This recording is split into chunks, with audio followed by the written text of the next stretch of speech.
Hello dear students, आज के इस लेक्चर में हम लोग बात करेंगे कि अगर हम किसी रेक्टेंगुलर मेंबर पर सिंपल शियर स्ट्रेस को सब्जेक्ट कराएं तो उस पर क्या नॉर्मल स्ट्रेसेस और क्या टेंजेंशियल स्ट्रेसेस मिलेंगी किसी इंक्लाइंड प्लेन पर। तो यहाँ पर देखिए, हमने एक member A B C D ले रखा है, ठीक है। और इस A B C D member पे हमने एक सेक्शन ई एफ लिया है जो कि ए बी के पैरेलल है ना। तो आपने कहा कि ये जो ई एफ है इससे हमने थीटा डिग्री पर एक प्लेन लिया है ईजी, और उस पर ही हमें क्या पता करना है, नॉर्मल स्ट्रेस सिग्मा एन को पता करना है, normal stress sigma N and tangential stress sigma T, इसको पता करना है। चूंकि नॉर्मल है ये तो 90 डिग्री होगा, ठीक है। अब देखिए, ये जो हमने रेक्टेंगुलर बार लिया है, इस रेक्टेंगुलर बार का मैंने एरिया जो लिया है, क्रॉस सेक्शनल एरिया, वो कैपिटल ए लिया है, जो कि यूनिफॉर्म है इसकी through out the length BC.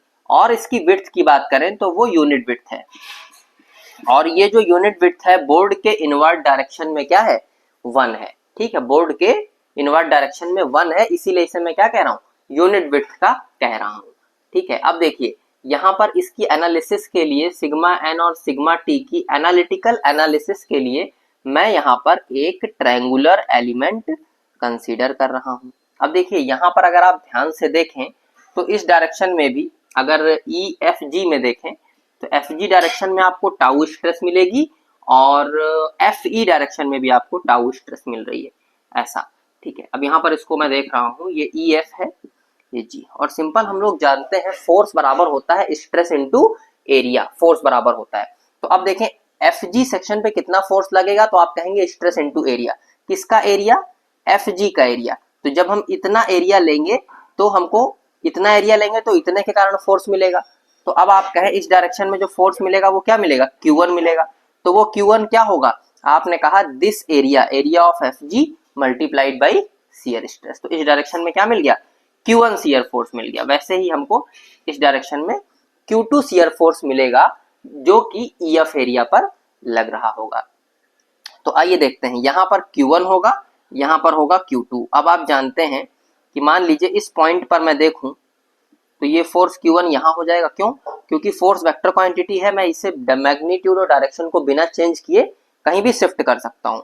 तो इसको मैंने इधर कर दिया, इसको Q1 कह दिया। इसी तरीके से मैंने इसको इधर कह दिया, ये हो गया Q2, ठीक है। अब देखिए यहाँ पर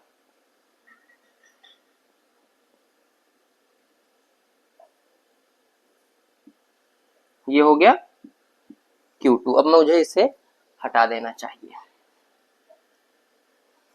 ठीक है। चलिए अब देखिए, यहाँ पर ये Q1 हो गया, ये Q2। अब ये एंगल कितना था, थीटा, और इस पे ये बना था 90 डिग्री पर। अब देखिए, यहाँ पर जो सिग्मा एन स्ट्रेस आएगी ये किसी फोर्स Qn के कारण आएगी, ठीक है, जो कि किस एरिया पर लग रहा होगा, Eg एरिया के नॉर्मल लग रहा होगा। इसी तरीके से एक Qt फोर्स आएगी, उसके कारण ही सिग्मा टी आएगा जो कि Eg एरिया के पैरेलल लग रहा होगा या Eg एरिया पर ही लग रहा होगा, ठीक है। अब देखते हैं, इसको मैं पीछे प्रोड्यूस करूंगा और इसको भी पीछे प्रोड्यूस करूंगा, तो आप कहेंगे ये जो एंगल बनेगा सर वही ये वाला एंगल भी बनेगा। अब देखिए, ये 90 है तो आपने कहा ये भी 90 होगा, ये भी 90 है सर, तो ये थीटा है, ये 90 है तो ये कितना हुआ, 90 माइनस थीटा, और इतना 90 है तो ये कितना हुआ, थीटा, ये थीटा हुआ तो ये थीटा।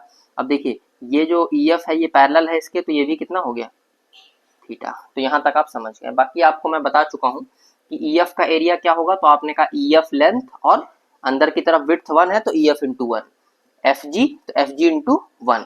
तो मतलब इन सबका एरिया आप समझ गए हैं, ठीक है। सबका एरिया जानते हैं, बस लेंथ को 1 से मल्टीप्लाई करना होगा तो हमें एरिया मिल जाएगा, ठीक है। चलिए आइए देखते हैं, Q1 का पहले लिखते हैं हम लोग Q1 फोर्स के लिए। तो Q1 कौन से एरिया पर लग रहा है, तो Q1 लग रहा है EF एरिया पर, सॉरी, Q1 जो फोर्स लग रहा है वो लग रहा है FG एरिया पर लग रहा है। Q1 कहाँ लग रहा है, FG एरिया पर लग रहा है। तो ये क्या हो जाएगा, FG इंटू 1 इंटू टाउ। इसी तरीके से Q2 की बात करें तो Q2 हो जाएगा EF इंटू 1 इंटू टाउ। इसी तरीके से अगर Q1 की बात करें, Qn की बात करें तो Qn क्या हो जाएगा, Eg एरिया पर लग रहा है तो Eg इंटू 1, और आपने कहा सिग्मा एन, इस डायरेक्शन में स्ट्रेस हमने सिग्मा एन मानी।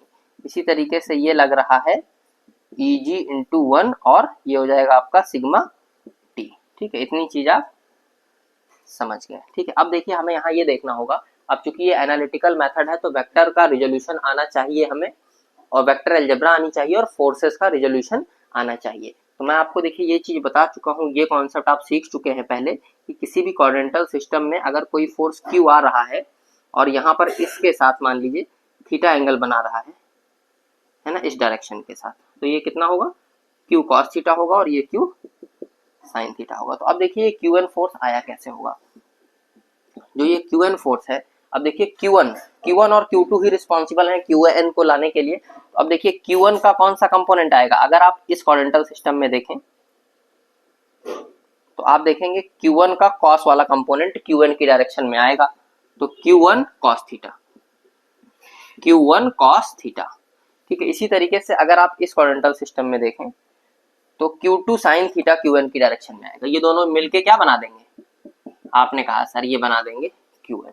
इसी तरीके से अगर यहाँ पर Qt के लिए देख लिया जाए, तो Qt के लिए अगर आप देखेंगे तो Qt के लिए जब आप बच्चे देखोगे तो Qt के लिए आपको मिलेगा, आपने कहा Q1 cos theta, Q1 cos theta इस क्वाड्रेंटल सिस्टम में, है ना, इस क्वाड्रेंटल सिस्टम में मिलेगा Q1 cos थीटा और इसमें मिलेगा Q2 cos थीटा इस क्वाड्रेंटल सिस्टम में। लेकिन Q2 cos थीटा जो है ये अपोजिट डायरेक्शन में है तो इसको माइनस में लेना पड़ेगा। तो इधर क्या मिला था, Q1 sin थीटा, इधर मिला था Q1 sin theta minus Q2 cos theta, Q2 cos theta. तो अब देखिए यहाँ से हम लोग सिग्मा एन और सिग्मा टी की वैल्यू बहुत आसानी से निकाल सकते हैं। चलिए पहले इस पे रख देते हैं। अब देखिए EF EG इंटू 1 को मैं सिर्फ EG लिखूंगा, EG सिग्मा एन, और Q1 की जगह पे मैं क्या लिखूंगा, FG tau, FG tau cos theta, plus Q2 की जगह पर मैं लिखूंगा सिर्फ EF लिखूंगा, क्योंकि 1 से मल्टीप्लाई हो जाएगा,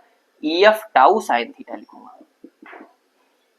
अब देखिए जब मैं सिग्मा एन निकालूंगा तो मैं कहूंगा FG बटे EG tau cos theta, EF बटे EG साइन थीटा। अब मैं यहां से अगर देखूं तो FG बटे EG ये क्या बनाएगा, ये बनाएगा आपका साइन थीटा, ठीक है। तो ये हो जाएगा साइन थीटा। इसी तरीके से EF बटे EG बनाएगा कॉस थीटा, यहाँ पर आपने टाउ नहीं लिखा है, ठीक है। तो ये कितना हो जाएगा, sigma N tau sine theta cos theta plus tau sigma N equals to tau sine theta cos theta plus tau sine theta cos theta. तो सिग्मा एन बराबर हो जाएगा two tau sine theta and cos theta, ये हो जाएगा। अब इसी sigma N को आप लिख सकते हैं टाउ साइन 2 थीटा। आपने यहाँ पर देखा, यहाँ पर कोई भी डायरेक्ट स्ट्रेस नहीं लगी थी, ना टेंसाइल ना कंप्रेसिव, उसके बाद भी इस इंक्लाइंड सरफेस पे हमको एक नॉर्मल स्ट्रेस सिग्मा एन मिल रही है टाउ साइन 2 थीटा की। आइए देखते हैं टेंजेंशियल स्ट्रेस के बारे में कि ये क्या मिल रही है।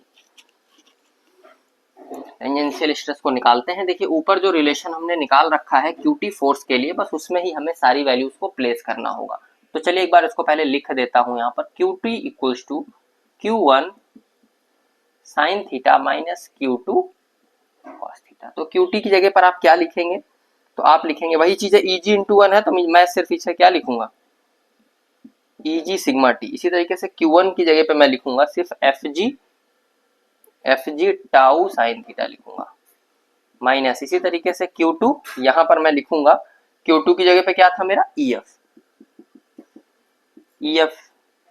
1 लिखना नहीं है तो EF, और ये हो जाएगा मेरा cos theta, EF into tau तो लिखना पड़ेगा भाई, EF इंटू टाउ, ठीक है। अभी यहाँ से सिग्मा T की वैल्यू लिख देते हैं। तो सिग्मा T हो जाएगा आपका FG बटे EG tau sine theta minus Q2।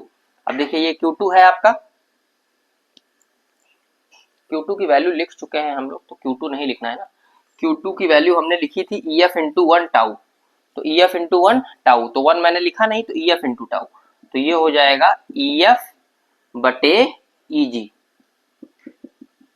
ठीक है, इंटू टाउ कॉस थीटा। तो ये हो जाएगा sigma T equals to FG बटे EG। FG बटे EG क्या बनाएगा, तो आपने कहा साइन थीटा बनाएगा, तो ये कितना हो जाएगा tau sine square theta minus ये क्या बनाएगा कॉस स्क्वायर थीटा।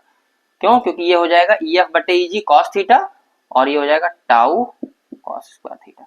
ठीक है, अब अगर इसमें अगर आप माइनस कॉमन ले लें तो आप देखेंगे cos square theta minus sine square theta, तो ये क्या निकल के आ गया माइनस टाउ, ये होता है half angle formula cos 2 theta का सिग्मा टी।